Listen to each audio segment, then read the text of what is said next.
जब अखंड तप में नरसिंह भगवान डूबे, अखंड तप जब नरसिंह भगवान करे, लक्ष्मी जी उनको ढूंढती ढूंढती आ गई।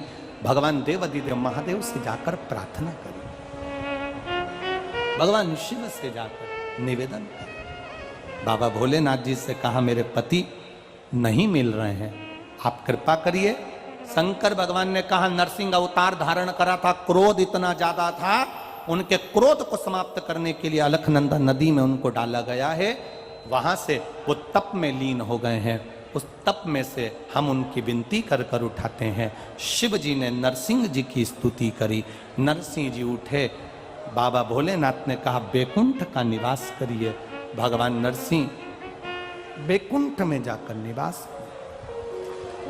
जब नरसिंह जी बैकुंठ चले गए, जाने लगे तो ऋषियों ने, संतों ने नरसिंह भगवान को रोक कर कहा कि आपका अंश यहां रखिए।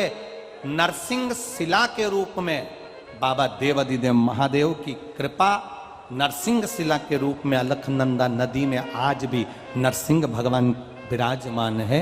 कभी आप लोग बद्रीनाथ जाएं तो पुल पर से जब बद्रीनाथ का दर्शन करने के लिए जाते हो, राइट में जो ताप्ती कुंड है जिसमें गर्म पानी होता है, उस कुंड से बिल्कुल नीचे की ओर देखोगे तो एक नरसिंह शिला मिलेगी। ये नरसिंह शिला का बड़ा महत्व है। दो चीजों के लिए नरसिंह शिला बड़ी महत्व रखती है। एक, अगर मान लो किसी को झटके आते हो, मिर्गी का दौरा लगता हो, बार बार बेहोश हो जाता हो, बार बार उसे झटके आ रहे हो, सारी दवाइयां कर ली हो, तो उसको पांडुकेश्वर का जल और उसी के स्वरूप में नपा हुआ एक मौली नाड़ा सिक्के में लपेट कर नरसिंह शिला की ओर डाल दिया जाता है। महाराज उसके बाद उसको झटके आना बंद हो जाते हैं, उसको फिट आना बंद हो जाता है। नरसिंह शिला का इतना महत्व।